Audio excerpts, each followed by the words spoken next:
When it comes in terms of meaning, the government policy regulating the regulation and promotion of countries export and import. If we use Indian product, it is a revenue to our country. If we use a foreign product, it is a revenue for the foreign country. This Prime Minister's Employment Guarantee Program is completely focused on the unemployment situation of our country.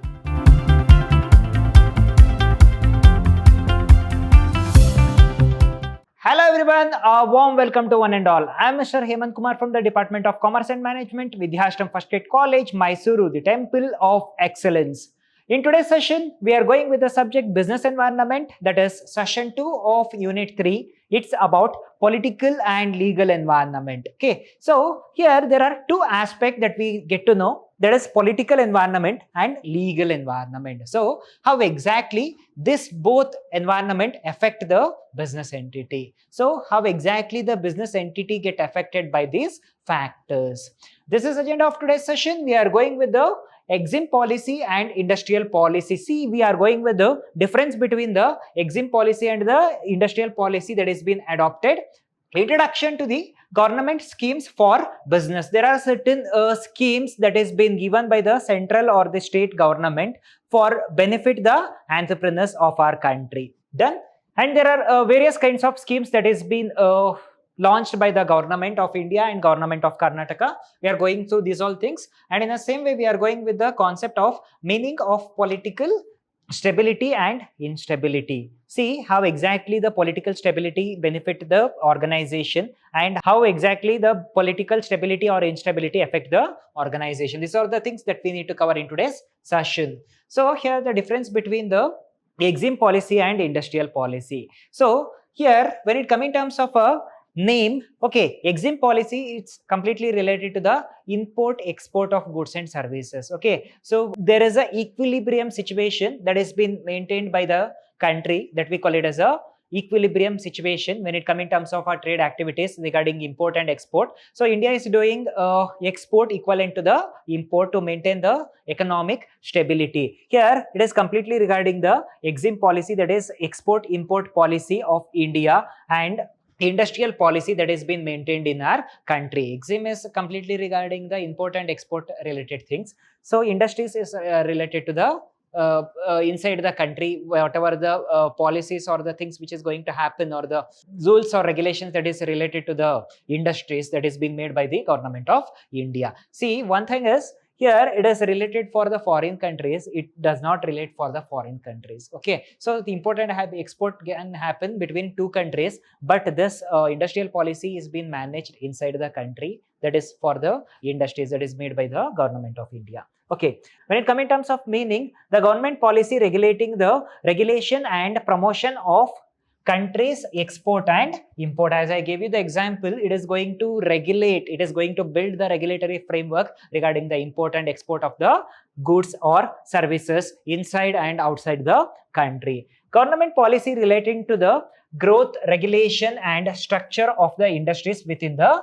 country. So it is going to give the guidance, it is going to give the instruction, it is going to make certain rules, regulations, restrictions regarding the industries, which all the industries must follow in our country. Scope. When it comes in terms of a scope, it deals with foreign trade, goods and services crossing national borders. So it deals with the multinational trade activities. Okay, it may be a goods or a service, any kind of the product. Product is being classified into two categories. One is tangible product, intangible product. This is applicable for both tangible and intangible product. Deals with the domestic industries and manufacturing and service sectors like MSMEs and large industries. Say what happens, okay, so this rule is applicable for the industries which is located only in India. Okay, so there are certain restrictions, there are certain rules, norms made by the government of India which must strictly followed by the industries which is going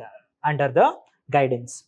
Objectives. So what is the main goal of EXIM policy regarding the import and export of the goods? To promote the export, manage import. Okay, to promote the export and manage import. See what happens if we export maximum amount of goods?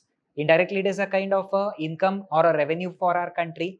What happens if we import a maximum amount of the commodities from the foreign country? It is a expenditure to our country. So what happens if a revenue get generated to our country from the foreign countries? So it will be beneficial for economic development of our country. We are supposed to manufacture more number of product, export to the foreign countries, earn the income. So that is a thing. It is going to promote the export activities, this policy, and also it is going to manage the imports. There are certain limitations, restrictions, barriers while importing the goods or services, tariff barriers, non-tariff barriers. These are the things which is going to happen.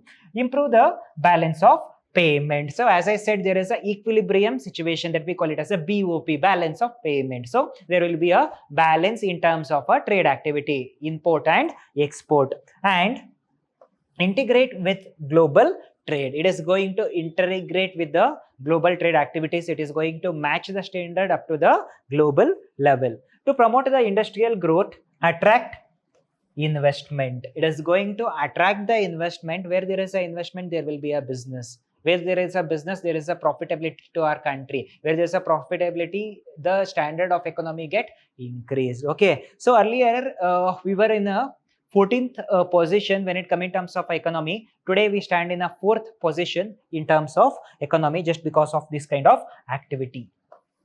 Ensures balanced regional development and also generate the employment. Balanced regional development, it is going to focus on the regional development, okay, so of the particular region. It is going to benefit the cottage industry, small scale industries, micro industries, right? So these are all the things that it is going to cope up with. Focus area. So on what area this factors get focused on? Tariffs, quotas, incentives for export, import duties, trade agreements. Okay, so these are all the things that has been taken by the EXIM policy. It may be regarding the tariff barrier, it may be non-tariff barrier. So promotional activity to increase the export of the commodities from our country to the foreign country, and also it may be related to the trade agreements which is going to happen between two or more nations. Okay, so it is going to focus on these all things. And when it comes in terms of industrial policy, it focus on industrial licensing, foreign direct investment norms. So have you people aware of foreign direct investment norm? There are certain restrictions, rules and regulations that has been formulated under the industrial policy regarding the foreign direct investment. For the return on investment, it is a benefit. Public versus private sector rule. Okay, so there are certain rules and regulations which is applicable only for the private sector. There are certain rules and regulations which is applicable for only public sector entities that is present in our nation. Small scale industry production. Okay, so it is going to protect the small scale industries that is in our country, because majority of the GDP stands on the small scale industry, because a number of entrepreneurs, okay, they are from the village background, they are small scale or the cottage or the micro industries. So that is a major source of the revenue which has been generated to our economy from the small scale industries. Moving forward, government schemes for business. So there are certain schemes that is being made by the government of India to benefit the business. Say what happens if there is a development in the productivity, if there is a development in the business activity, so there will be a revenue generated to our country. There's an indirect profitability for the economic development. Okay, so this is the actual thing. Okay, so there are a number of schemes that has been introduced by the government of India. This is one among them. Okay, Startup India, been established in 2016 by Narendra Modi government to develop India as a productive nation. Okay, so it aims to build a strong economic system for innovation and entrepreneurship. Okay, so it is going to create the economic system for the entrepreneurship and also innovation. Okay, so here the government had been given the facility of loan, the facility of licensing, the facility of risk bearing by the end of the bank. Okay, so these are all the facilities that have been provided by the government to benefit the Indian entrepreneurs. Provide tax exemptions, so it also benefit the entrepreneurs by exempting the tax. Easier compliance, so the rules, regulations, restrictions, it is rigid in form, and in the same way funding support. So government also fund this kind of the entrepreneurs or this kind of the business to support the entrepreneurs. And also it provide incubation facility for the new startups. Next concept is Make in India concept. Again, this Make in India concept I had established by the Narendra Modi government, by government of India in 2014. When this concept was introduced, okay, so the number of people, the number of Indians had adopted a system of using foreign product. It may be electronic gadgets, it may be smartphones, it may be home appliances, it may be a kitchen appliances, or it may be a daily used FMCG product. Okay, so the people had adopted a system of using foreign product. And after introduction of Make in India concept, there are a number of industries had been established in our country for the development. See what happens if we use Indian product, it is a revenue to our country. If we use a foreign product, it is a revenue for the foreign country. So my humble request to my dear Indians is, please do use Indian product rather than going with the foreign product. Let us develop our country. Done? Okay. So when it comes in terms of a Make in India, okay, so it completely focused on producing the product, manufacturing the product inside the country and export the product to the foreign country, where the revenue gets generated to the country and it beneficial for the economic development. Launched to transform India into a global manufacturing hub. So to make India the global level, to match the standard in the global economy, India had adopted this kind of a concept, ensuring domestic and the foreign investment. 25 priority sectors. Okay, so it focused not only 3 or 4 sectors, it focused on 25 sectors. It may be electronic product, it may be a home appliances, it may be a kitchen appliances, it may be IT, it may be BT, or it may be any kind of cloth manufacturing, any kind of the stationaries. Okay, so all kinds of 25 different categories of sectors is been focused by this Make in India concept, like automobiles, electronics, defense. Okay, see what happens right now. Automobile sector had got influence by government of India by facilitating certain benefits to the automobile industry in our country under this Make in India concept. Electronics. Okay, so regarding the electronic gadgets, so this electronic gadget manufacturing unit also get a greater benefit by this scheme. And also defense. Earlier days, India was purchasing war equipments by foreign country. Right now, it is going to manufacture war equipments inside our nation. It may be missiles, it may be guns, it may be rifles. Okay, so it may be any kind of truck, it may be any kind of rockets, missiles. Okay, so all the kinds of things is being manufactured in India. Next concept is Prime Minister's Employment Generation Program. Prime Minister's Employment Generation Program. This Prime Minister's Employment Guarantee Program is completely focused on the unemployment situation of our country. There are a number of people, okay, who are unemployed in our country even today. Okay, so to sort out this kind of a problem, it is a kind of a loophole, it is a kind of a negative thing in terms of economy. Okay, so to empower those people, okay, to make that people the self-employed, okay, the government is going to provide a loan facility for this kind of or this category of people. Okay, a credit-linked subsidy scheme that promotes the self-employment. It is a kind of the credit-linked subsidy scheme which promote the employment, means self-employees in our country through setting up micro enterprises in manufacturing and services. Okay, it is going to set up the micro enterprises, means it is going to lend for the setup of the micro industries or the micro organizations in our country, so that the economic generation get happen. Followed by PMMY, Pradhan Mantri Mudra Yojana. It is going to provide the loan facility for the benefit of people.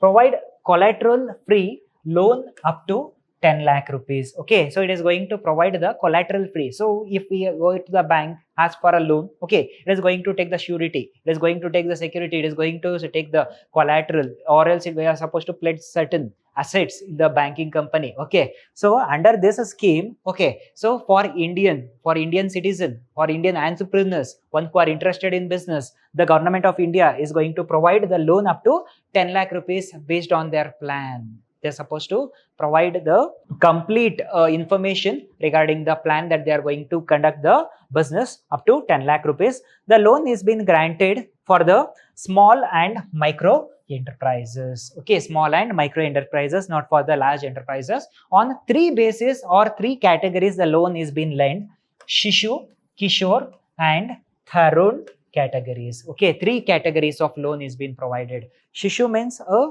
small loan, Kishore means large loan, Tharun means a large loan. Means here Shishu means within 2 lakh rupees, that small amount of loan we call it as a Shishu.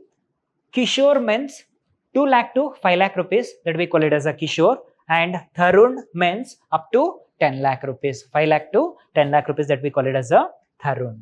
Credit guarantee scheme for startups. Credit guarantee schemes for the startup. It is going to provide the loan facility for the new startup, for the new entrepreneurs in our country. Provides the credit guarantee to banks and financial institutions. Okay, it is going to means banks and financial institutions are going to take the surety or the security to lend the loan for the farmers, to lend the loan for the micro industries, to lend the loan for the cottage industries. Here government is going to assure regarding the security of the amount that is being lended by the bank or the financial institutions. Loans extended to the eligible startups. See, if I go directly to the banking company, if I ask, get me the loan, they are going to ask the plan for what business you want the loan. So what is the criteria? What is your plan? What is your investment? Yes or no? So if the candidate must be eligible candidate to have the access of this kind of the loan facilities, reducing risk for the lenders and improving the access to capital. Okay, so this loan will be provided at the lowest interest rate, and in the same way it is going to benefit for the entrepreneurs for the conduction of the business. Production linked incentives schemes which been established in 2020 includes incentives companies for increasing domestic manufacturing and exports sectors like electronics, pharmaceuticals, textiles, renewable energy. So these are the industries that get benefited by this kind of schemes. Offer different financial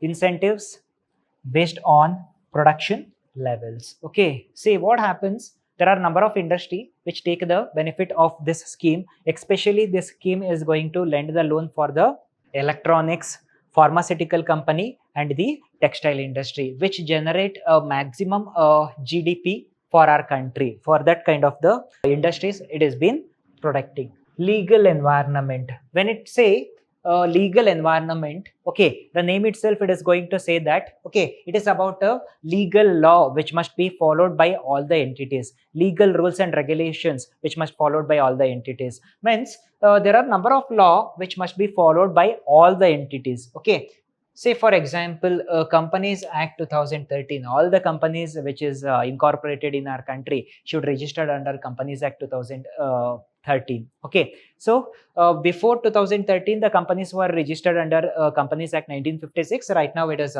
2013, it is an upgrade version of 1956, the Companies Act 2013, where it is going to completely focus on the incorporation and management of companies in our country. Consumer Protection Act 2019. So this Consumer Protection Act 2019 completely focus on the rights of the consumers, so that the consumer should not get cheated by the entrepreneurs or sellers. It is going to protect the consumer. And in the same way, there are 3 forums that is been established by the government of India under this act. That is a district forum, state forum and a national forum. In each and every district, there is a consumer forum that is being held by government of India. If we face any kind of a problem with any kind of a product, if we face any kind of a cheating that has been done by the entrepreneur, we can just go for directly to the consumer forum and complaint against the seller.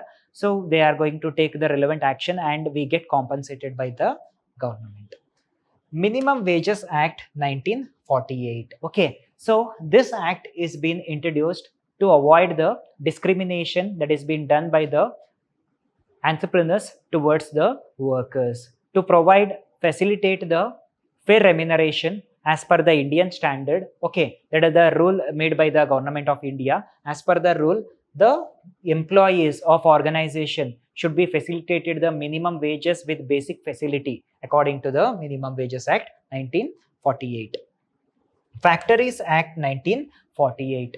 This Factories Act focus on health, safety and workforce of the workers, and also it is going to make certain restrictions regarding the maximum working hours, and also the facilities that is being given by the entrepreneurs to their workers, to their laborers. Okay, it may be the PF facility, it may be the ESI facility, it may be the insurance facility, it may be the job security facility. So it is going to regulate these all things.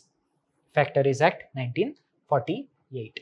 Employees Provident Fund. You people may be aware of this Employees Provident Fund Act 1952. So if you people are employees in any other organization, okay, so you will be benefited by the Provident Fund facility by the government of India if the factory had adopted the system of PF. Okay, so what happens? It is a kind of a job security. It is a kind of a retirement benefit that the people that will be having. It is a kind of a saving where they can save the money for their future.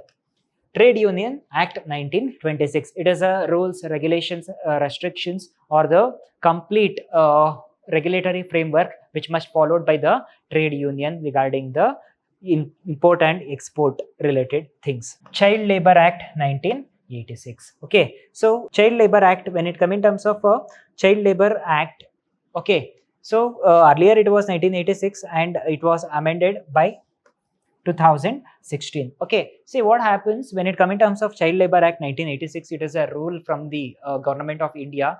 The person under the age of 14 years is not be considered as a labor. If he is working in any kind of the industry, any kind of the organization, that employee or a labor considered as a child labor. Okay, and there are certain penalties that will be happen on the industry where we are going to take the work from the employees. Intellectual property right. So again, there are certain rules and regulations which must be followed regarding the intellectual properties, patents, copyright, these all things. In the next session, we are going with Unit 4, Social and Cultural Environment. Thank you.